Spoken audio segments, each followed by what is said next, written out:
Picture this. You're sitting in a crowded room, surrounded by people who all seem to trust the voices coming from the television.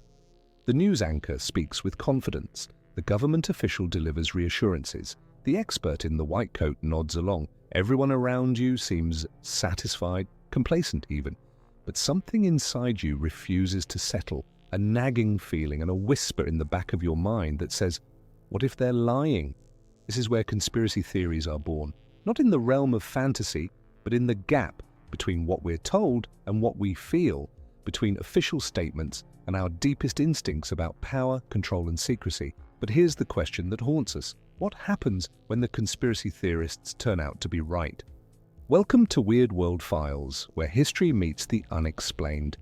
Today we're diving into something different. We're not chasing cryptids or paranormal phenomena. We're investigating something far more disturbing, the documented, proven conspiracies that our own governments carried out against their citizens, the ones they denied for decades, the ones that make you wonder what else might be true. Before we begin, if you enjoy deep dives into the strange, the mysterious, and the unsettling, please hit that like button and subscribe to the channel. And I'd love to know where in the world are you watching from and what time is it where you are right now? Drop a comment below. And as always with our videos, the visuals you'll see throughout this documentary are atmospheric and interpretive, designed to capture the mood and tone of each story rather than literal representations. Today, we're exploring 3 cases that sound like paranoid delusions: government mind control, mass surveillance of every citizen, doctors deliberately infecting people with disease. Each one was called a conspiracy theory. Each one was dismissed, ridiculed, labeled as the ravings of the paranoid and disturbed. And each one turned out to be completely true. This isn't just a history lesson, it's a psychological investigation. Why do people believe in conspiracies? What drives that instinct to distrust? And perhaps most importantly, when the unthinkable becomes undeniable, what does it do to our ability to trust anything at all? Ready? Let's dive in. The year is 1974. America is reeling from Watergate. Trust in government is at an all-time low.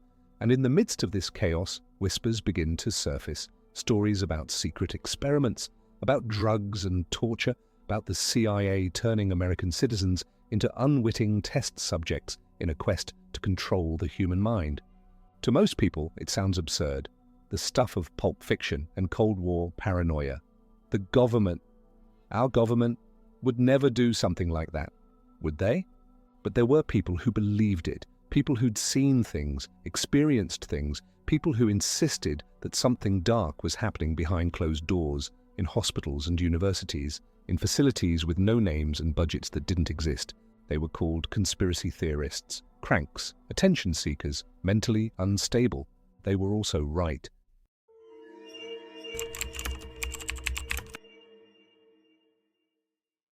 In 1953, the Central Intelligence Agency launched a top-secret research program. Its name was MKUltra. Its goal? To develop techniques for mind control. Interrogation methods, ways to break down a human being's will, reshape their thoughts, control their actions. The Cold War was escalating, and the CIA believed the Soviets and Chinese were already doing the same thing. They needed to catch up, no matter the cost. The program was vast. It operated through 80 institutions, including 44 universities and colleges, 15 research foundations, 12 hospitals, and 3 prisons. The subjects? Mostly American citizens. Many of them had no idea they were being experimented on. The methods were brutal. LSD administered without consent, sensory deprivation, sleep deprivation, electroshock therapy, hypnosis, verbal and physical abuse. The goal was to shatter a person's mind, to see if it could be rebuilt in a new shape, programmed like a machine. But to understand the true horror of MKUltra, we need to look at the individuals whose lives were destroyed. These weren't just statistics in a file. They were real people with families, dreams, futures that were stolen from them. Take Harold Blauer, a professional tennis player from New York. In 1952, he checked himself into the New York State Psychiatric Institute, struggling with depression after his divorce. He became an unwitting test subject in a secret Army chemical core experiment. Doctors injected him with massive doses of mescaline derivative, a powerful hallucinogen. On January 8, 1953, after the 5th injection, Harold began convulsing. His temperature spiked, his heart raced out of control. 2.5 hours later, he was gone. His family was told he passed from natural causes. It took more than 2 decades before they learned the truth. Or consider the case of Frank Olson, a biochemist working for the Army's Special Operations Division. In November 1953, Olson attended a retreat with colleagues at a rural Maryland cabin. Without his knowledge, his supervisor, Sidney Gottlieb, the chemist who ran MKUltra, spiked his after-dinner Cointreau with LSD. Olson had a severe reaction. He became increasingly paranoid, agitated, convinced that something terrible was happening. 9 days later, he crashed through the closed window of his 10th-floor hotel room in New York City and plummeted to his death. For more than 20 years, his death was classified as self-inflicted. His family received a government pension. They grieved, they moved on. But Olson's son, Eric, never stopped questioning the official story. In 1975, when the Church Committee investigations exposed MKUltra, the Olson family finally learned that Frank had been dosed with LSD. President Gerald Ford personally apologized to the family. The CIA director, William Colby, invited them to his office and expressed regret. But that wasn't the strangest part. In 1994, Eric Olson had his father's body exhumed for a second autopsy. The forensic pathologist, Dr. James Stars, found evidence that contradicted the official narrative. There was a skull fracture that appeared to have occurred before the fall. The pattern of injuries suggested Olson may have been struck on the head, then thrown from the window while unconscious. The investigation raised the possibility that Frank Olson's death may not have been what it seemed, that he was silenced because he knew too much, because he was threatening to expose the program. To this day, the truth remains uncertain, but Eric Olson spent the rest of his life seeking answers, convinced his father was eliminated by the very government he served. One of the most notorious practitioners was Dr. Donald Ewan Cameron, a psychiatrist working at McGill University's Allen Memorial Institute in Montreal. Cameron was a respected figure in his field. He'd served as president of the American Psychiatric Association, the Canadian Psychiatric Association, and the World Psychiatric Association. He was a man of prestige and influence. He was also a monster. Cameron believed he could cure mental illness by completely erasing a patient's existing personality and rebuilding it from scratch. He called this process psychic driving. His theory was that if you could reduce a patient to an infantile state, a blank slate, you could reprogram them with healthier thought patterns. His methods were designed to destroy the self. Patients were placed in drug-induced comas for weeks at a time, kept unconscious with massive doses of barbiturates and other sedatives. While comatose, they received electroshock therapy at levels 30 to 40 times more powerful than standard treatment. The goal was to obliterate memory, personality, identity itself. When patients woke, they were subjected to what Cameron called psychic driving. They were placed in isolation chambers, sensory deprivation rooms where they heard nothing but taped messages playing on loop. The same phrases, the same commands over and over, sometimes for 16 hours a day, sometimes for weeks. You are a good mother. You are confident and strong. You are not afraid. The messages were meant to implant new thoughts, new identities. Instead, they drove people to the edge of sanity. One of Cameron's patients was a woman named Madeline Smith. She entered the Allen Memorial Institute in 1957, suffering from mild postpartum depression after the birth of her 5th child. She was a loving mother, a devoted wife. She just needed help adjusting. What happened next raised even more questions. Cameron subjected her to months of experimental treatment. She received 109 shock treatments. She was kept in a coma for 86 days. When she finally emerged, she couldn't remember her husband. She couldn't remember her children. She had to be taught how to use a toilet, how to eat with a fork, how to tie her shoes. Her personality was gone. The woman her family knew no longer existed.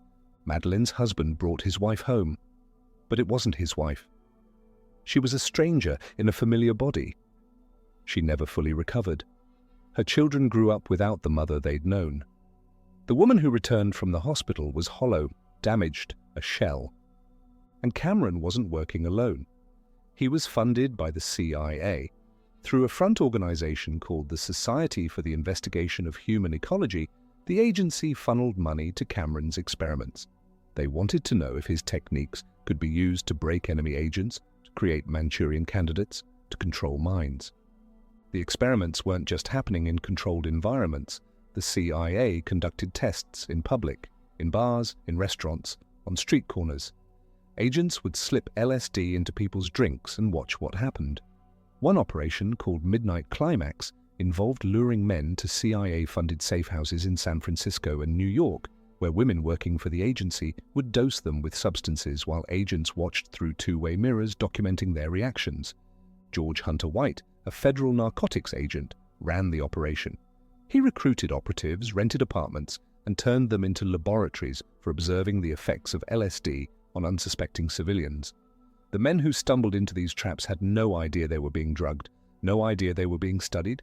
Many experienced terrifying hallucinations. Some suffered lasting psychological damage. White kept a diary.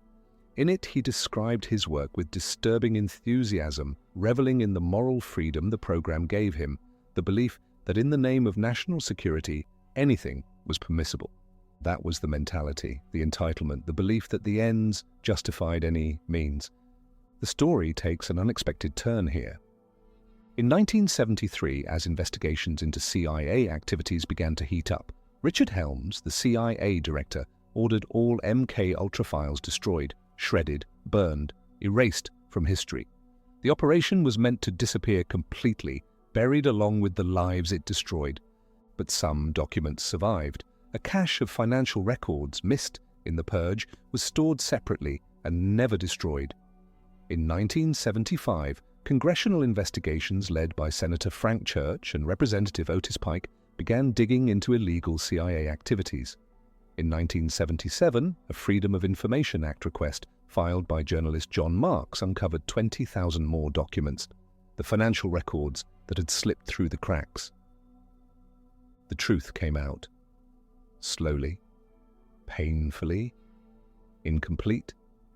The CIA admitted it. Publicly, MKUltra was real. The experiments happened. American citizens were subjected to these procedures in the name of science and security. In 1977, CIA Director Stansfield Turner testified before Congress, acknowledging the program and expressing regret.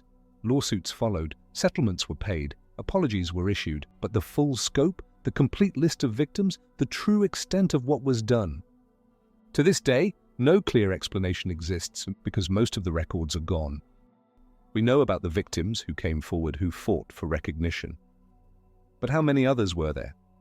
How many people experienced unexplained breakdowns, memory loss, personality changes, and never knew why? How many lives ended without anyone connecting their fate to a secret government program? The destruction of evidence means we'll never know. And that's the horror of it. The conspiracy was real, but we only know a fraction of its reality. And here's the psychological weight of it all. The people who suspected this in the 1960s and early 70s were right. They were dismissed as paranoid, mocked, marginalized, and yet their paranoia was entirely justified. The conspiracy theorists weren't crazy. The government really was conducting secret mind control experiments on its own people. So what does that do to trust? If this was real, what else might be? When someone says, the government is experimenting on us, you can't simply dismiss it anymore, because they did, they have, they might still be. That seed of doubt, once planted, is almost impossible to uproot.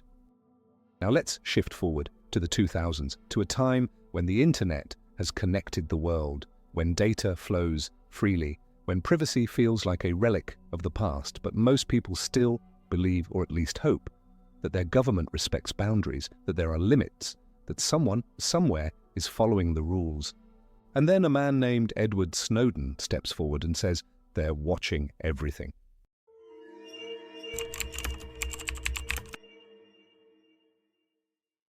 When Big Brother became real. June 2013. Edward Snowden, a 29-year-old contractor for the National Security Agency, leaks thousands of classified documents to journalists Glenn Greenwald, Laura Poitras, and Ewan MacAskill. The revelations are staggering. The NSA, working with intelligence agencies around the world through a program called Five Eyes, has been collecting phone records, emails, internet searches, and communications data on millions of people, not suspected criminals, not terrorists, everyone. The program is called PRISM. It allows the NSA to tap directly into the servers of major tech companies: Google, Facebook, Apple, Microsoft, Yahoo, Skype, YouTube. The agency can access emails, photos, videos, chat logs. They can track your location, monitor your calls, read your messages, all without individual warrants, all in secret. For years, privacy advocates and civil libertarians had warned about this. They said the Patriot Act, passed after 9/11, was a dangerous expansion of government power. They said Section 215, which allowed the government to collect business records relevant to terrorism investigations, was too broad, too vague, a loophole big enough to drive a surveillance state through. They said the NSA was overstepping, violating the Fourth Amendment, building a surveillance apparatus that could monitor anyone, anytime, for any reason. They were called alarmists, conspiracy theorists, paranoid. The government reassured the public, we only target terrorists, we follow the law, we have oversight, your privacy is safe. But that wasn't the strangest part. The scale of the surveillance went far beyond what even the most cynical skeptics imagined. The NSA wasn't just monitoring phone calls, they were collecting metadata on virtually every phone call made in the United States, not the content of the call, but who you called, when, for how long, from where. Metadata that, when analyzed, reveals patterns. Social networks, routines, relationships. In some ways, metadata tells the NSA more about you than the content of your calls ever could. They were intercepting fiber optic cables carrying internet traffic between data centers. They were recording entire countries' telecommunications. They were hacking into the private networks of tech companies, bypassing even the legal backdoors those companies had provided. They were monitoring Allied leaders, including Angela Merkel, the Chancellor of Germany, and dozens of other heads of state. And they lied about it, repeatedly, publicly, under oath. In March 2013, 3 months before Snowden's revelations, Senator Ron Wyden asked Director of National Intelligence James Clapper a direct question during a Senate Intelligence Committee hearing. Does the NSA collect any type of data at all on millions or hundreds of millions of Americans? Clapper's answer was immediate. No, sir. Senator Wyden pressed, it does not. Clapper hesitated, then added, not wittingly. There are cases where they could inadvertently perhaps collect, but not wittingly. It was a lie, a bold, calculated lie told under oath to Congress. When Snowden's documents proved it, the justification shifted. Clapper later claimed he gave the least untruthful answer he could in an open hearing. The narrative became, yes, we collect the data, but we don't look at it without a reason. Then it became, yes, we look at it, but only when necessary. Then it became, yes, mistakes were made, but it's all in the name of security. The programs Snowden exposed had names that sound like they came from dystopian fiction: PRISM, Upstream, X-Keyscore, Boundless Informant, Muscular, Tempora. X-Keyscore, for example, was a system that allowed NSA analysts to search through vast databases of emails, online chats, and browsing histories without prior authorization. An analyst could type in a person's email address, a phone number, an IP address, and pull up everything. Every website they visited, every person they contacted, every search they made. The NSA's own training materials, leaked by Snowden, described X-Keyscore as the system where nearly everything a user does on the internet could be found. Boundless Informant was a tool that visualized how much data the NSA was collecting from each country. The map glowed with activity: Iran, Pakistan, Jordan, India, Egypt, and the United States. In March 2013 alone, the NSA collected data on more than 3 billion telephone calls and internet communications from US networks. The story takes an unexpected turn here. Snowden didn't leak the documents for fame or money. He gave up a 6-figure salary, a comfortable life in Hawaii with his girlfriend, and any chance of living freely in the United States. He carefully selected journalists he trusted. He flew to Hong Kong, knowing he'd never return home. He arranged meetings in hotel rooms, took extreme precautions to avoid detection, and handed over documents that he knew would change the world. When the first stories broke, Snowden revealed himself. He didn't hide.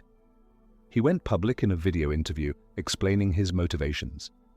He said he couldn't in good conscience allow the US government to destroy privacy and internet freedom around the world with this massive surveillance machine they were secretly building. He became the most wanted man in America.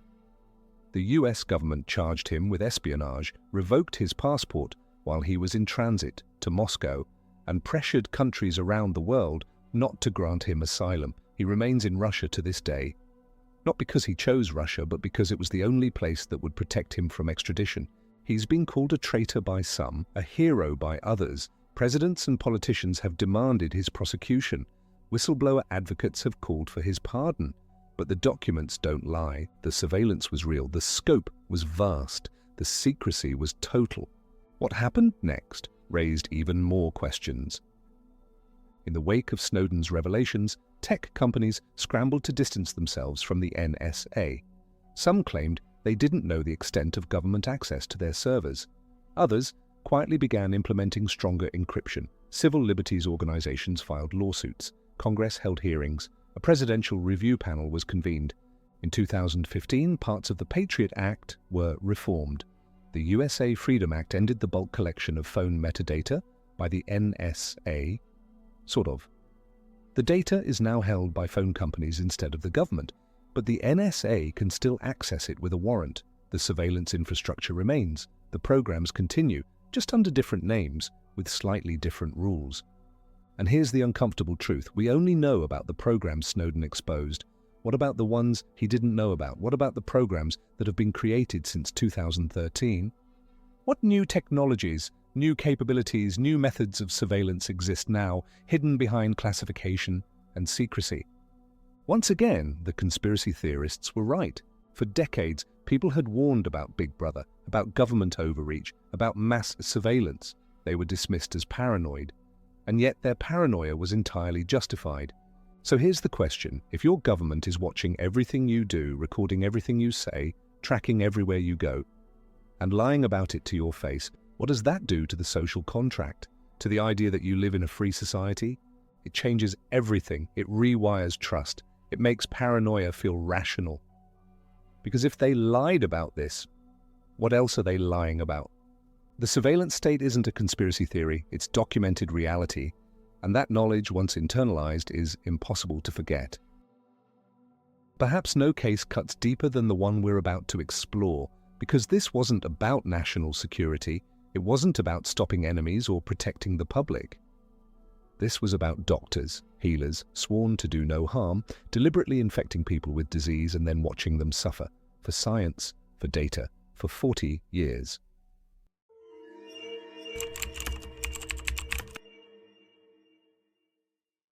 The year is 1932, Macon County, Alabama, the heart of the rural South during the Great Depression. Poverty is widespread, medical care is scarce, life is hard, especially for black sharecroppers struggling to survive.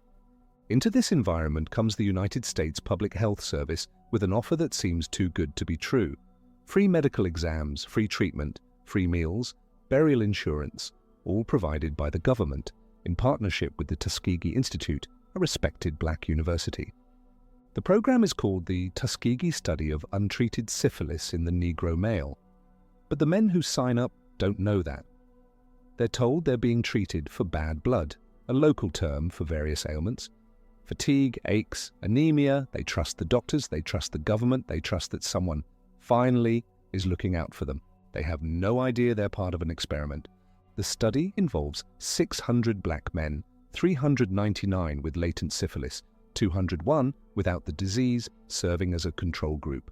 The researchers want to observe the natural progression of untreated syphilis from infection to its final stages. They want to document every stage, every symptom, every complication.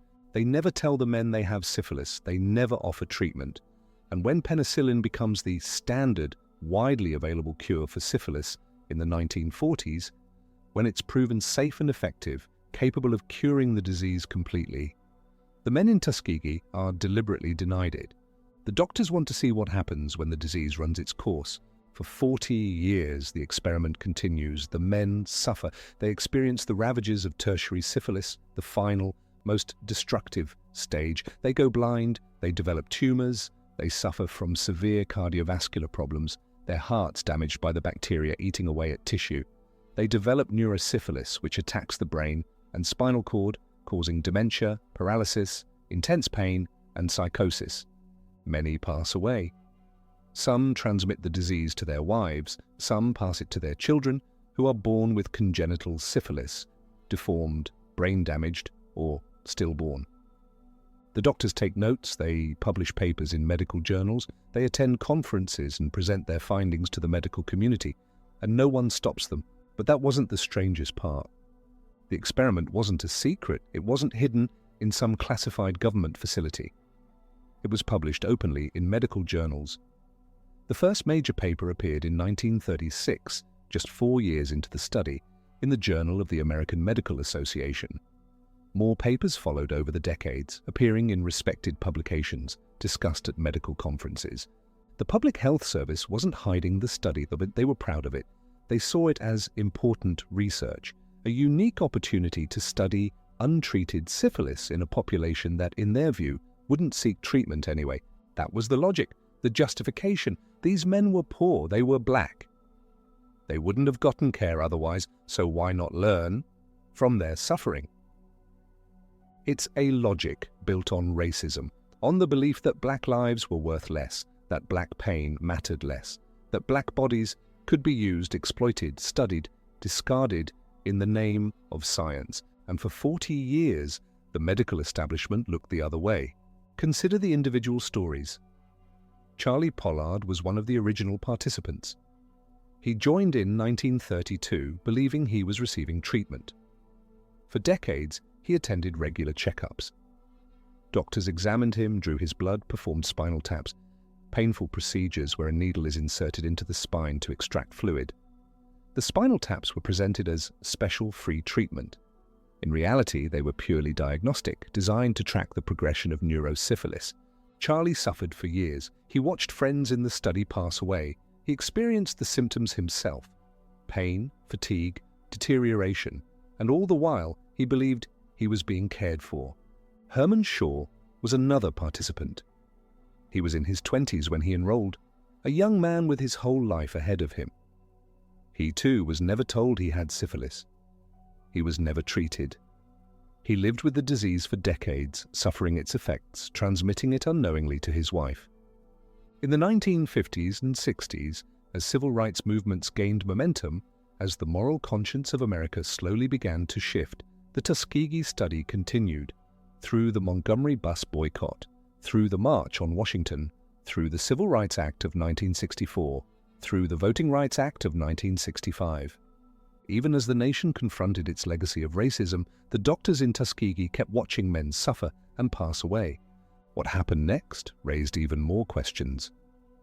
Not everyone involved with the study was comfortable with it. In 1966, Peter Buxton, an investigator for the Public Health Service's Division of Venereal Diseases, learned about the study. He was horrified. He filed an official protest, arguing that the study was ethically unjustifiable and should be terminated immediately.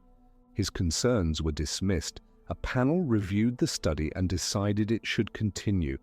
The data was too valuable, they said. They'd come this far. They wanted to see it through to the end, to follow the participants until every last one had passed and been autopsied. Buxton tried again in 1968. Again, his protest was ignored. Finally, in 1972, frustrated and morally outraged, Buxton went outside the system. He leaked the story to Edith Lederer, a reporter for the Associated Press. On July 25, 1972, the story broke. Jean Heller's front-page article in the Washington Star shocked the nation. Syphilis victims in U.S. study went untreated for 40 years. The public was horrified. Congressional hearings were convened, led by Senator Edward Kennedy. Testimony revealed the full scope of the betrayal. Survivors were interviewed. Medical ethicists weighed in. The moral bankruptcy of the study was laid bare. On November 16, 1972, the Assistant Secretary for Health and Scientific Affairs announced that the Tuskegee study was officially over. After 40 years, it was finally shut down. Lawsuits followed. In 1974, the government settled a class action lawsuit, paying $10 million to survivors and the families of the deceased. It was an admission of guilt, a recognition of harm, but money couldn't undo the damage, couldn't restore health, couldn't bring back those who were lost. In 1997, 25 years after the study ended, President Bill Clinton issued a formal apology on behalf of the United States government. In a White House ceremony with survivors in attendance, Clinton said, "The United States government did something that was wrong, deeply, profoundly, morally wrong. It was an outrage to our commitment to integrity and equality for all our citizens. To our African American citizens, I am sorry that your federal government orchestrated a study so clearly racist." 8 survivors attended the ceremony. Herman Shaw, by then 94 years old, was among them. Charlie Pollard had passed just months before. The story takes an unexpected turn here. The apology, while significant, couldn't erase the legacy. The Tuskegee Experiment became a symbol, a defining example of medical racism and government betrayal. Its impact ripples through communities to this day. Medical distrust in Black communities is not irrational paranoia. It's historically informed caution. When public health officials encourage vaccination, many remember Tuskegee. When researchers seek participants for clinical trials, many remember Tuskegee. When doctors offer treatment, many remember Tuskegee. This distrust has measurable consequences: lower rates of medical screening, lower participation in clinical trials, which means new treatments are tested primarily on white populations, vaccine hesitancy, which became a critical issue during the COVID-19 pandemic. And can you blame them? When conspiracy theorists say the government experimented on Black people, they're not imagining it. It happened, it's documented, it's proven, the paranoia is earned, the distrust is justified. And Tuskegee wasn't an isolated incident. It fits into a broader pattern of medical abuse, the forced sterilization of Black women. The case of Henrietta Lacks, whose cancer cells were taken without consent and used for medical research that generated billions of dollars, while her family remained poor and uncompensated for decades. Experimental surgeries performed on enslaved women without anesthesia. The legacy is deep. The wounds are generational. And the conspiracy theories that emerge from this history are rooted in truth. So where does this leave us? We've looked at 3 cases, 3 conspiracies that were real: MKUltra, mass surveillance, Tuskegee. Each one was denied, each one was dismissed as paranoid fantasy. Each one turned out to be true. And here's the uncomfortable reality: these aren't the only ones. History is littered with documented cases of governments lying, experimenting, surveilling, manipulating. Operation Northwoods, where the US military proposed staging terrorist attacks on American soil to justify invading Cuba. COINTELPRO, where the FBI infiltrated, surveilled and sabotaged civil rights groups, anti-war organizations, and political activists. The Iran-Contra affair, where the US government secretly sold weapons to Iran and used the profits to fund anti-communist rebels in Nicaragua, all while publicly denying it. The Pentagon Papers, which revealed that the government had systematically lied to the public about the Vietnam War for years. The list goes on. But here's the trap: the psychological danger of living in a world where some conspiracies are real. It makes it easy to believe that all of them are. It creates a slippery slope from healthy skepticism to total paranoia, from questioning authority to rejecting reality itself. Because yes, MKUltra was real. But that doesn't mean every theory about mind control is true. Yes, the NSA was surveilling millions of people, but that doesn't mean every surveillance theory is accurate. Yes, Tuskegee happened. But that doesn't mean every medical conspiracy is valid. The challenge is discernment, the ability to hold 2 ideas at once. The government has lied before and will lie again, but not every claim of a lie is true. Some conspiracies are real, many are not. So how do we navigate this? How do we maintain healthy skepticism without descending into paranoia? We demand evidence. We seek transparency. We hold power accountable. We support investigative journalism, whistleblower protections, and congressional oversight. We remember history not to fuel fear, but to fuel vigilance. We stay curious, we stay critical, we stay grounded in facts even when facts are uncomfortable. We also recognize the human cost. Behind every one of these conspiracies are real people who suffered: Harold Blauer, Frank Olson, Madeleine Smith, Charlie Pollard, Herman Shaw. These weren't abstract victims of faceless systems. They were individuals with lives, families, dreams. They were betrayed by institutions they trusted. And we honor them by refusing to let their stories be forgotten, by insisting on accountability, by demanding that the mechanisms of power be transparent and just.